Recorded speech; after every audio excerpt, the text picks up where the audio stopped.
All right, now in this video, we're going to talk about common pool resources and tragedy of the commons. It's one manifestation of externalities that primarily arises from ill-defined property rights. So when we think about how we understand goods and economics, we usually use a four-part categorization. So private goods, club goods, common pool resources, and public goods. Today we're going to focus primarily on public common pool resources, but we'll define the other four as well. So in economics, we define goods differently than you would usually in like everyday conversation. And we focus on two primary characteristics of goods. So first is their rivalry, rivalrousness, and the second is their degree of excludability. So we say that a good is rival if one person's use of it reduces the ability of another person to use that same good. So the chair that you're sitting in, the phone that you're using, the shirt that you're wearing, all of those goods are rival because you're using them means that no one else can, at least not at the same time. A good is non-rival if one person's use does not reduce the ability of another person to use that same good. So Wi-Fi, for example, if I'm on the Wi-Fi, you can also use the Wi-Fi. If I'm looking at the sky, you can also look at the sky. If I am sitting on a couch and there's additional seats, right, that is a less rival good. Okay. And there can be different degrees of rivalry. So that couch is only going to fit so many people. So there would be what we would call a congestion point. It's non-rival until there are, say, like three people using it. The other characteristic is excludability. So we say that a good is excludable if people who don't pay for it can be easily prevented from using it. So in my home, I can decide who gets to come in and be in that space. So it's very easy for me to exclude people from that space. Cal State San Marcos is legally open to the public, and so we cannot exclude people from that space, right? Anyone is welcome to come on campus. So it would be a non-excludable good, right? And that just definitionally means that it's you can't easily prevent people who haven't paid for the good. You can't prevent their access to it. All right, so here's our four types of goods as defined by their degree of rivalry and excludability. So private goods are going to be the most rival and most excludable. It's very easy to exclude people's use of it, and the use of one person by one person means that another person can't use it. A club good is a good that is non-rival but is excludable. So the classroom is that, right? You're listening to a lecture in class or participating in a activity does not take away from the ability of others to also participate, but it is excludable, right? The classroom only has so many seats, and faculty often get to say who is allowed in the classroom during the class time. Movie theaters are also a club good or Wi-Fi, where it's easy to exclude people, say, from the Wi-Fi by just putting a password on it, but it's non-rival up to a point, right? For the most part, multiple people using the Wi-Fi is not going to cause an issue, but for Wi-Fi, there is a congestion point where it starts to run quite slow. In the bottom left cell, we have common pool resources. So again, these are going to be our focus. And common pool resources are considered rival but not excludable. So these are like lakes and fisheries and forests, a lot of natural resources. Air quality can be considered a common pool resource where my sort of using or polluting of that resource is going to directly impact your use of it. But you also can't necessarily exclude me from accessing it, right? If there is a forest, a large forest near a city, if I set up a campsite there and leave all my trash, I'm sort of reducing the quality of that good or the accessibility of that good, but you can't necessarily prevent me from accessing it, right? So that's our common pool resource. Public goods are going to be things that are both non-rival and non-excludable. So weather forecasts is a great example of a public good. My checking the weather forecast for the day doesn't take away from your ability to do so, and I cannot prevent you from doing that, right? Knowledge, similarly, my knowing something doesn't take away from your ability to know it, and you can't keep me from knowing it. I can't keep you from knowing it, right? So those are what we consider public good. Um, w- a, Quick note on public goods. Folks usually get confused with this name because we call public goods those things that are provided by the government, but in the definition we use for this class, that is not the case, right? If a government provides, let's say, um, a public park, right? That is going to be more akin to a common pool resource where there's if I'm using, the swing on a park, you can't use that when I'm using it, but you can't necessarily exclude me and I can't exclude you, right? So even though it's provided by the government, it is considered a pool resource, a common pool resource, excuse me.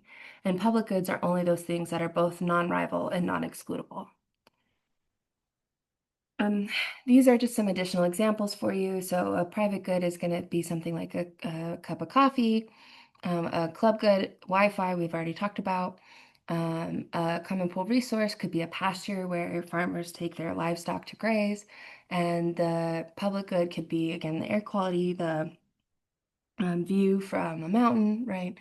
Things that are reduced by one other person's use, but you also can't keep others from accessing.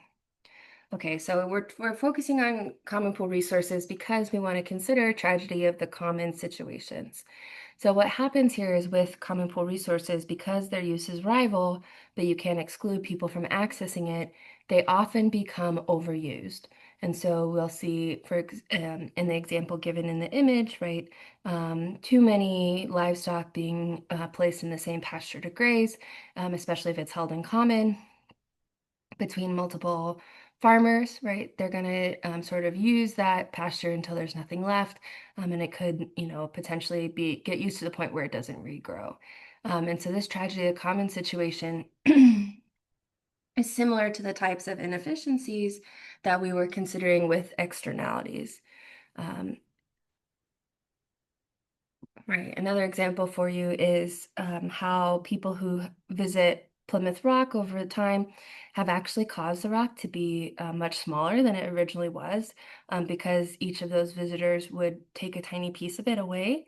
So that Plymouth Rock is rival but not excludable, right? People taking part of it reduces what's left for others, but you can't necessarily keep other people from accessing it.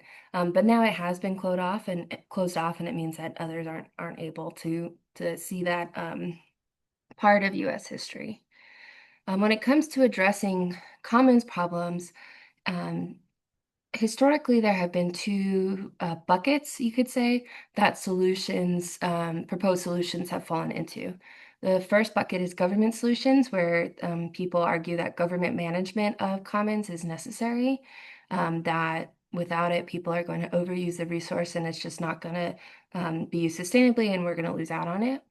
And then on the other side is the private solutions bucket where people say, we need to privatize everything. If we just privatize these common pool resources, they'll be used sustainably and there's no problem, right? Much like we see the Coase theorem offering, right? That well-defined private property rights and low transaction costs get us those um, sustainable production and consumption of goods.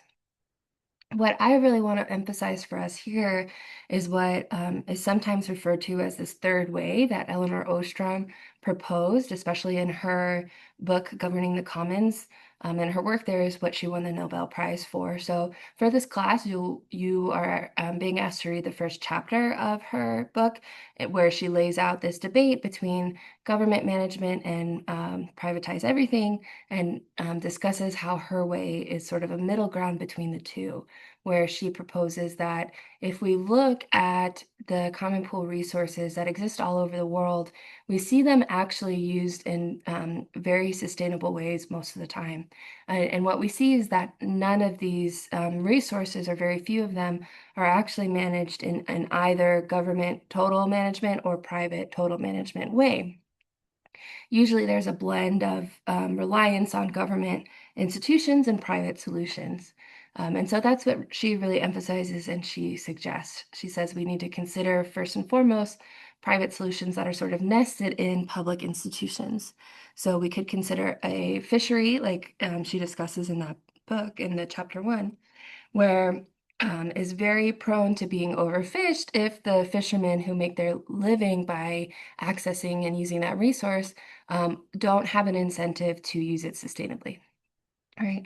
And so the system that she describes that has come to dominate the use of that fishery is this third way, where the fishermen all have some part ownership of the fishery and they all buy in, they all agree to contracts on how it's used. They're assigned a spot in the fishery where they fish, and that spot rotates throughout the year, one direction until the fish start changing course, changing their direction with the season, and then they rotate back. And they are going to have a vested interest with that system to uh, enforce their property rights over their fishing spot. And if they have a good spot one day and someone comes and fishes in it, they're gonna let them know that that person's in the wrong, and they're going to seek enforcement of those property rights. And there will be, and there is, as Ostrom discusses, a sort of leveled way that this enforcement happens, right? So there can be the two fishermen just trying to adjudicate it for themselves and come to a resolution, usually with the person whose turn it is to fish there getting that spot.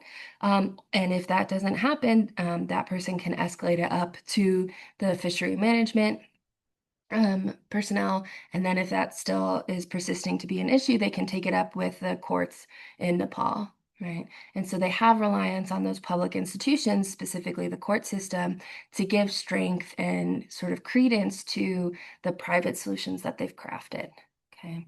Other ways that Ostrom suggests we might be able to have this third way of resource management is through having binding contracts enforced by government agencies or other third-party enforcers, as well as just using and levying fines to align people's incentives. Okay, so there's usually going to be a blend of solutions for an Ostromian approach to managing common pool resources.